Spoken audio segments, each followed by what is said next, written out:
Tuhan berfirman kepada Musa, "Suruhlah beberapa orang mengintai tanah Kanaan yang akan kuberikan kepada orang Israel.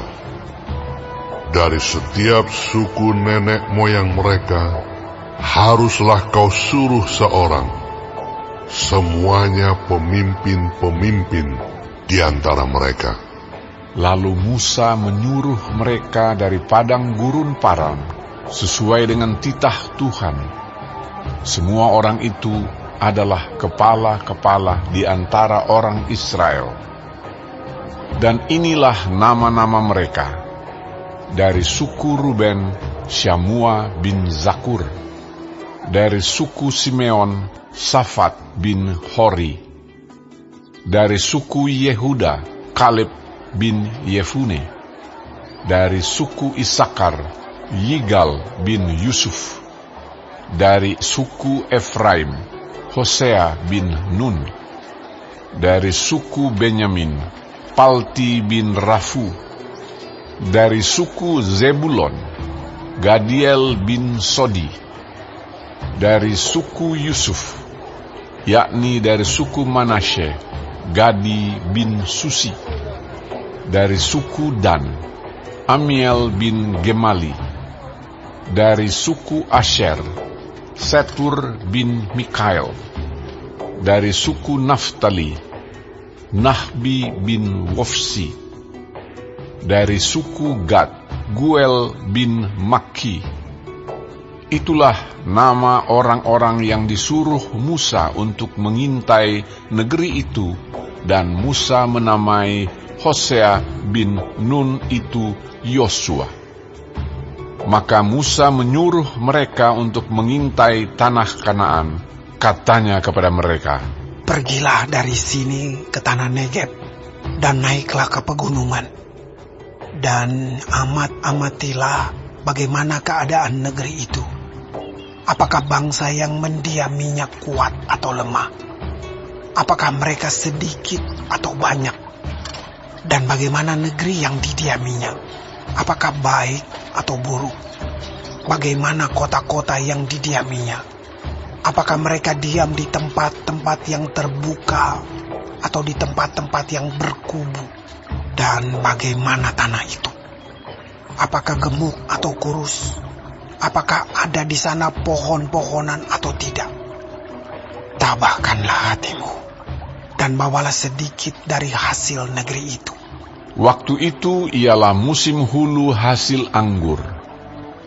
Mereka pergi ke sana, lalu mengintai negeri itu, mulai dari padang gurun Zin sampai ke Rehob, ke jalan yang menuju ke Hamat. Mereka berjalan melalui tanah Negeb, lalu sampai ke Hebron. Di sana ada Ahiman, Sesai dan Talmai, keturunan Enak. Hebron didirikan 7 tahun lebih dahulu dari Soan di Mesir. Ketika mereka sampai ke lembah Eskol, dipotong merekalah di sana suatu cabang dengan setandan buah anggurnya. Lalu berdualah mereka menggandarnya. Juga mereka membawa beberapa buah delima dan buah ara. Tempat itu dinamai orang Lembah Eskol karena tandan buah anggur yang dipotong orang Israel di sana. Sesudah lewat 40 hari, pulanglah mereka dari pengintaian negeri itu, dan langsung datang kepada Musa, Harun, dan segenap umat Israel di Kades, di padang gurun Paran. Mereka membawa pulang kabar kepada keduanya dan kepada segenap umat itu, dan memperlihatkan kepada sekaliannya hasil negeri itu.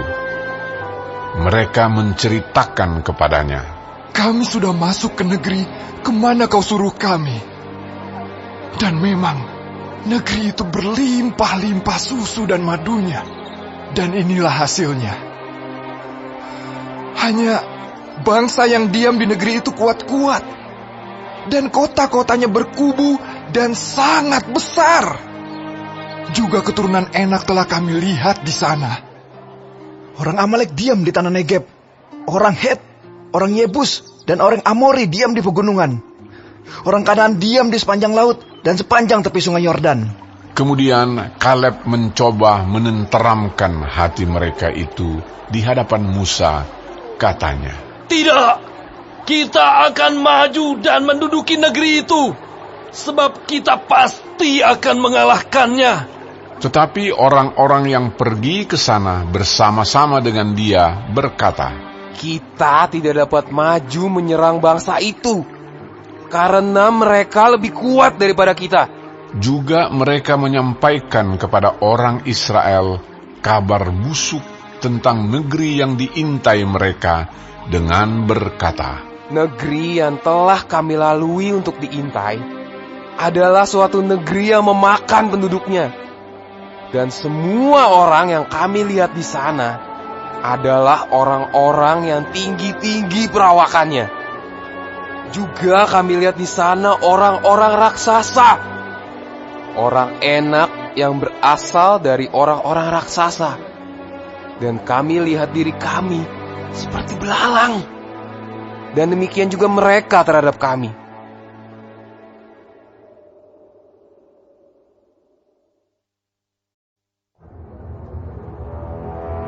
Lalu segenap umat itu mengeluarkan suara nyaring dan bangsa itu menangis pada malam itu.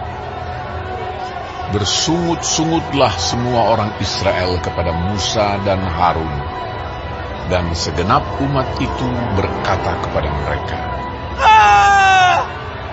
Sekiranya kami mati di tanah Mesir atau di padang gurun ini, mengapakah Tuhan membawa kami ke negeri ini? Supaya kami tewas oleh pedang dan istri serta anak-anak kami menjadi tawanan. Bukankah lebih baik kami pulang ke Mesir? dan mereka berkata seorang kepada yang lain, Baiklah kita mengangkat seorang pemimpin, lalu pulang ke Mesir. Lalu sujudlah Musa dan Harun di depan mata seluruh jemaah Israel yang berkumpul di situ. Tetapi Yosua bin Nun dan Kaleb bin Yefune, yang termasuk orang-orang yang telah mengintai negeri itu, mengoyakkan pakaiannya dan berkata kepada segenap umat Israel, Negeri yang kami lalui untuk diintai itu adalah luar biasa baiknya. Jika Tuhan berkenan kepada kita, maka Ia akan membawa kita masuk ke negeri itu dan akan memberikannya kepada kita. Suatu negeri yang berlimpah-limpah susu dan madunya. Hanya janganlah memberontak kepada Tuhan dan janganlah takut kepada bangsa negeri itu, sebab mereka akan kita telan habis. Yang melindungi mereka sudah meninggalkan mereka, sedang Tuhan menyertai kita. Janganlah takut kepada mereka. Lalu segenap umat itu mengancam hendak melontari kedua orang itu dengan batu. Tetapi tampaklah kemuliaan Tuhan di kemah pertemuan kepada semua orang Israel. Tuhan berfirman kepada Musa, Berapa lama lagi bangsa ini menista aku? Dan berapa lama lagi mereka tidak mau percaya kepadaku? Sekalipun sudah ada segala tanda mujizat yang kulakukan di tengah-tengah mereka, aku akan memukul mereka dengan penyakit sampar dan melenyapkan mereka. Tetapi engkau akan kubuat menjadi bangsa yang lebih besar dan lebih kuat daripada mereka. Lalu berkatalah Musa kepada Tuhan, Jikalau hal itu kedengaran kepada orang Mesir, padahal engkau telah menuntun bangsa ini dengan kekuatanmu dari tengah-tengah mereka, mereka akan bercerita kepada penduduk negeri ini yang telah mendengar bahwa engkau Tuhan ada di tengah-tengah bangsa ini, dan bahwa engkau Tuhan menampakkan dirimu kepada mereka dengan berhadapan muka. waktu awanmu berdiri di atas mereka, dan waktu engkau berjalan mendahului mereka di dalam tiang awan pada waktu siang, dan di dalam tiang api pada waktu malam. Jadi, jikalau engkau membunuh bangsa ini sampai habis, maka bangsa-bangsa yang mendengar kabar tentang engkau itu nanti berkata, oleh karena Tuhan tidak berkuasa membawa bangsa ini masuk ke negeri yang dijanjikannya dengan bersumpah kepada mereka, maka ia menyembelih mereka di padang gurun. Jadi sekarang, biarlah kiranya kekuatan Tuhan itu nyata kebesarannya, seperti yang kau firmankan. Tuhan itu berpanjangan sabar dan kasih setianya berlimpah-limpah. Ia mengampuni kesalahan dan pelanggaran, tetapi sekali-kali tidak membebaskan orang yang bersalah dari hukuman. Bahkan ia membalaskan kesalahan bapa kepada anak-anaknya, kepada keturunan yang ketiga dan keempat.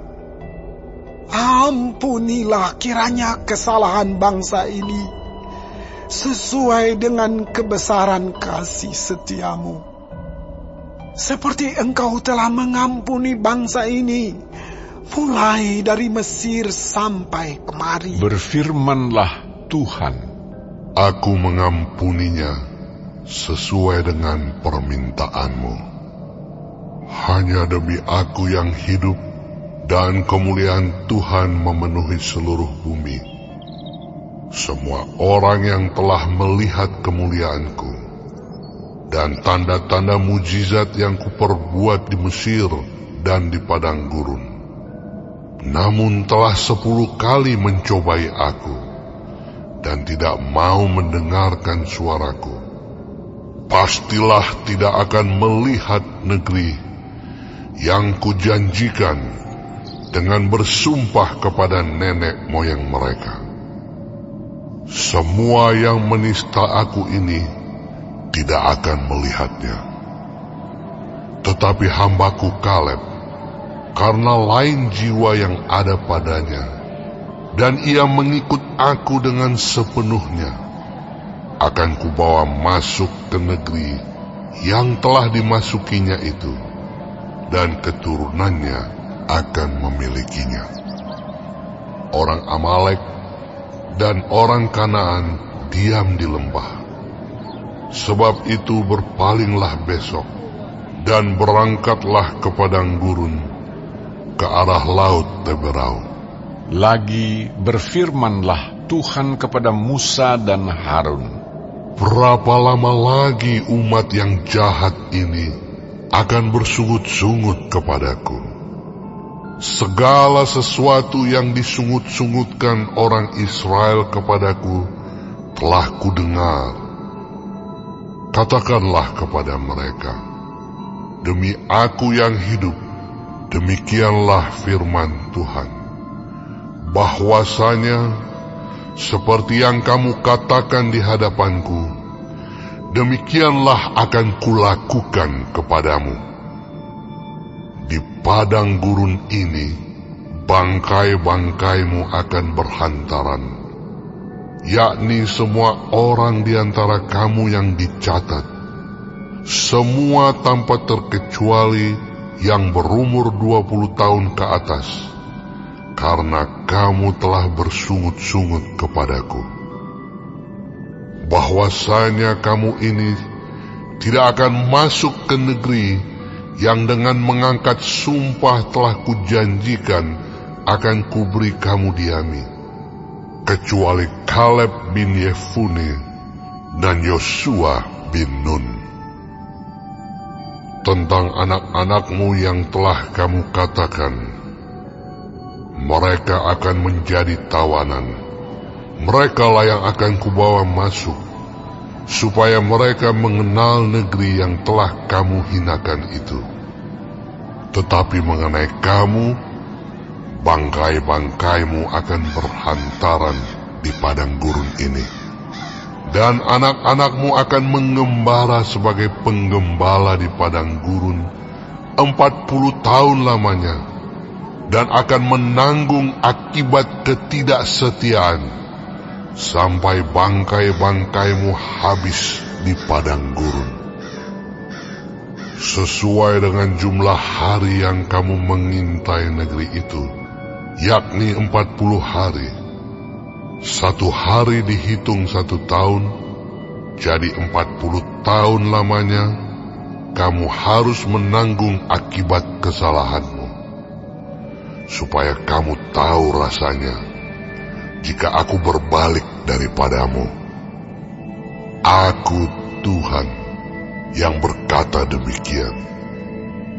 Sesungguhnya aku akan melakukan semuanya itu kepada segenap umat yang jahat ini, yang telah bersepakat melawan aku.